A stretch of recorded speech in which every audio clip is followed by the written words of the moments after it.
Chers amis, bonjour. Nous sommes le mercredi 6 mai 2026. Il est 10h30. Quelques news de l'Arménie d'Arsar et de la diaspora arménienne.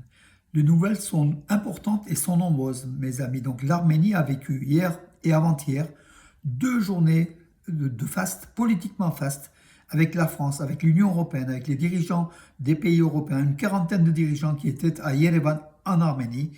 Voilà donc réellement l'Arménie a vécu 2 journées importantes. Et puis bon, bien sûr, le président français Emmanuel Macron, qui était l'un des leaders européens en visite d'État en Arménie sur 3 jours.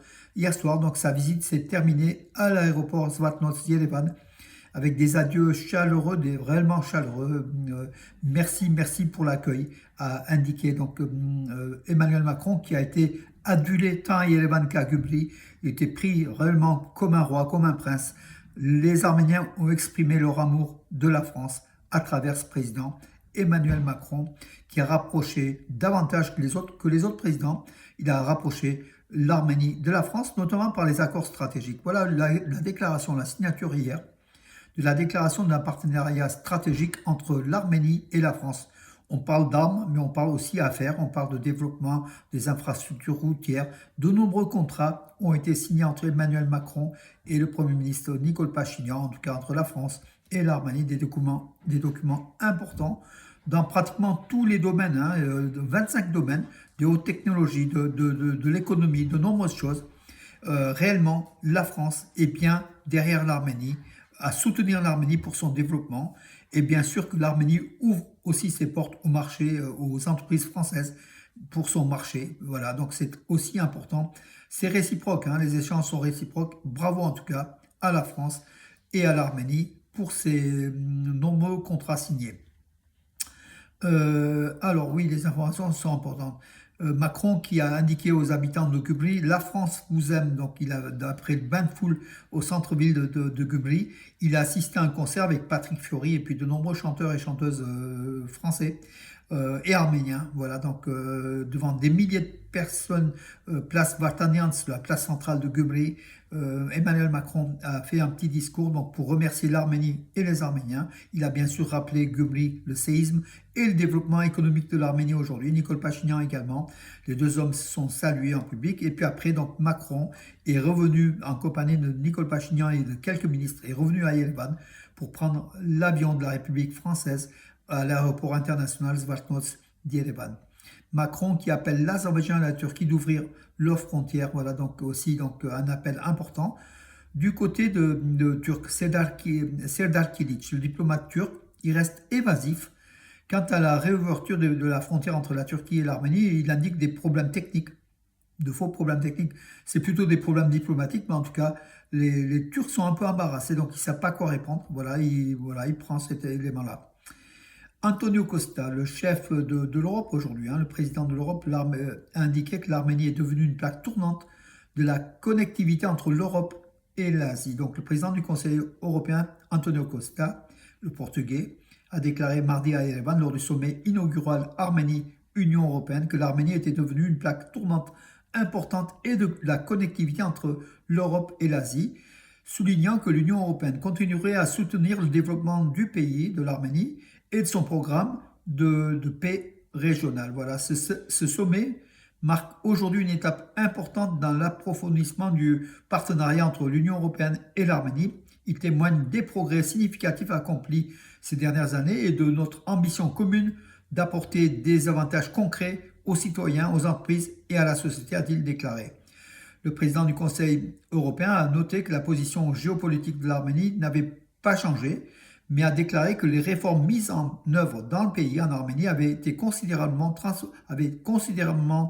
transformé la situation. Voilà, l'Arménie s'est encore rapprochée de la France, de l'Union européenne, pardon. Pour ce qui est de la France vous aime, l'Arménie avec l'Europe. Euh, c'est ce qu'a clamé donc, hier Emmanuel Macron sur les lieux du séisme de 1988, donc à Gubli, lors d'un de ses discours. Voilà, donc, qui a été donc une nouvelle fois, il a été accueilli avec ferveur à Gubli. Donc, on peut voir les images sur notre site d'Arménie News, Nouvelle d'Arménie Magazine. Réellement, réellement, l'Arménie hier a vibré. Le cœur est auprès de la France, le cœur de l'Arménie est proche de l'Europe. Et voilà, la France est la meilleure amie de l'Arménie pour son intégration européenne, pour son rapprochement, pour son le pacte stratégique, donc militaire également, et de diplomatique, nombreuses choses. Merci en tout cas. On est fiers, nous, Français d'origine arménienne ou Arméniens de France, en tout cas, de notre pays, la France qui est proche de l'Arménie. Pardon. Pachinian au dialogue d'Erevan. Hier, il y avait aussi le dialogue d'Erevan, hier dans la matinée. À Yerevan, ce sont des dialogues qui rassemblent des centaines de personnalités en présence aussi du président français. Donc Pachinian a indiqué: je félicite tous les citoyens de la République d'Arménie à l'occasion du changement de statut géographique de la République d'Arménie. Il parle de la TRIPP, il parle de la position de l'Arménie, il parle de nombreuses choses, bien sûr, de cette République d'Arménie renaissante. Voilà, vive l'Arménie, vive la France et vive l'amitié, a indiqué donc Emmanuel Macron dans le même discours. Arat Mirzoyan, il a indiqué également à ce dialogue à Erevan: la paix n'est pas un événement, mais un choix actif à faire chaque jour. Voilà donc aussi, la paix est en cours et l'Arménie apprécie cette situation de paix. Elle se développe économiquement. Ses frontières sont aujourd'hui plus sûres qu'il y a un an, même si le dictateur Aliyev peut à tout moment attaquer l'Arménie, mais on verra.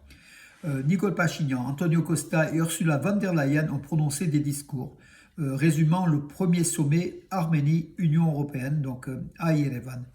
Voilà donc, et également donc effectivement les leaders européens aujourd'hui encensent l'Arménie, dans le sens, bien sûr, c'est peut-être aussi pour contrer la Russie sans doute, mais en tout cas l'Arménie a tout à gagner de ce rapprochement avec l'Europe, mais qui semble être sincère pour le rapprochement de l'Arménie vers l'Europe, mais aucun engagement important n'a été déclaré par l'Union européenne pour justement l'intégration de l'Arménie au sein de l'Union européenne, alors que Pachinian a dit: nous serons aussi proches de l'Europe que l'Europe le désire. Voilà donc l'Union européenne.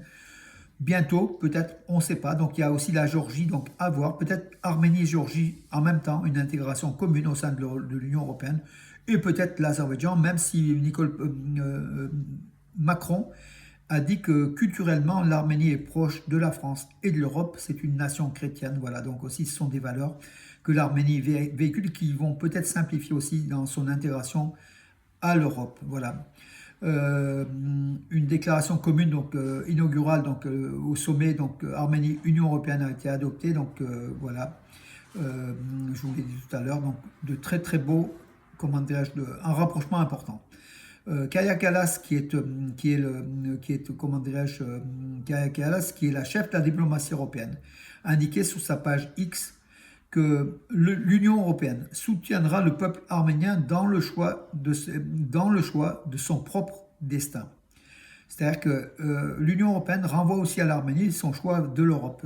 N'a pas été acté par le peuple d'Arménie, a été acté par le gouvernement arménien, mais pas par le peuple d'Arménie. Donc voilà, donc Kaja Kallas, la chef de la diplomatie européenne, indique que l'Arménie, le peuple d'Arménie, fera lui son choix quand il voudra, s'il veut se rapprocher de l'Europe. En tout cas, l'Europe ne ferme pas ses portes à l'Arménie. Et sans doute, l'intégration de l'Arménie au sein de l'Union européenne, avec le développement économique de l'Arménie, avec le niveau de vie moyen qui monte, qui est autour de 900, le salaire moyen est autour de 900 euros, pardon. Bien sûr, il y a des disparités entre les gros salaires et les petits salaires, mais en tout cas, 900 euros, c'est un niveau c'est le niveau de la Roumanie et de la Bulgarie, à peu près. Donc voilà, donc du coup, l'Arménie économiquement peut être intégrée à l'Union européenne. Reste le marché de l'Arménie, qui est surtout tourné vers la Russie à 80% et les pays satellites de la Russie.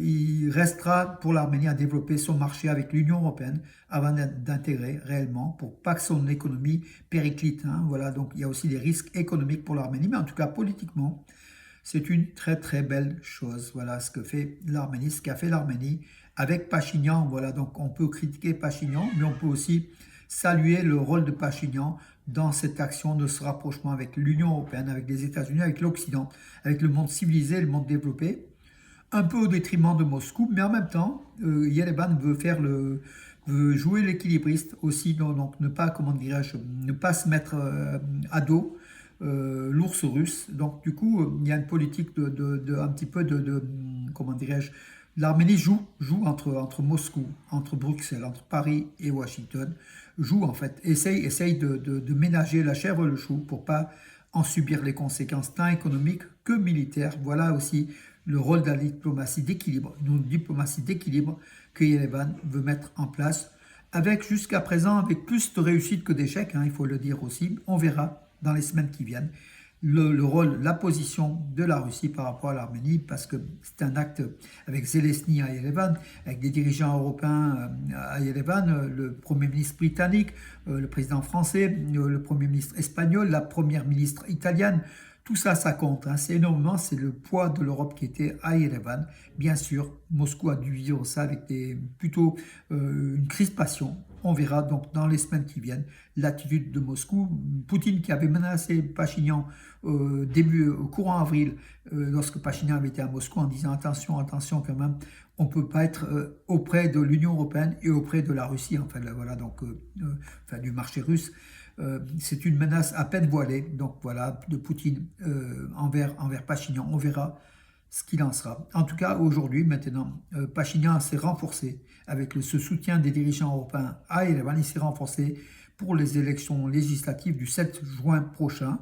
Il brigue un troisième mandat de Premier ministre d'Arménie, Nikol Pachinian. Et effectivement, les dirigeants européens, s'ils sont venus en Arménie, c'est aussi pour soutenir leur candidat. Leur candidat, c'est Pachinian, au détriment de Samuel Galabetian et tous les autres, Kocharyan, Sarkissian, quoi qu'il n'est pas candidat à Sarkissian, mais surtout Kocharyan.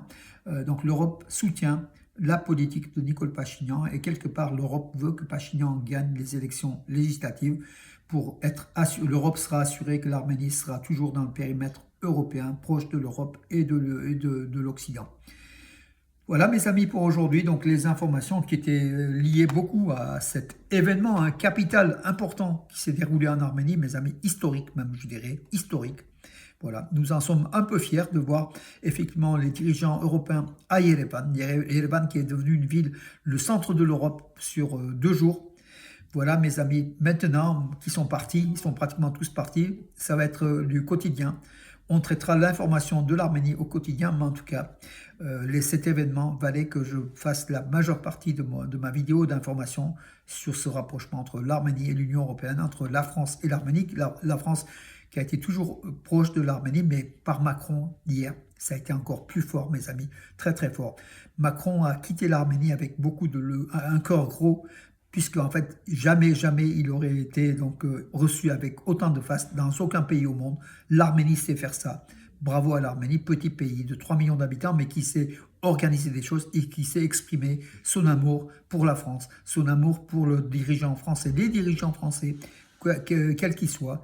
L'Arménie prend la France comme un second pays de cœur, tout simplement. Bravo à l'Arménie et nous sommes là pour soutenir ce rapprochement entre la France et l'Arménie, entre l'Arménie et la France. Bonne journée et à demain.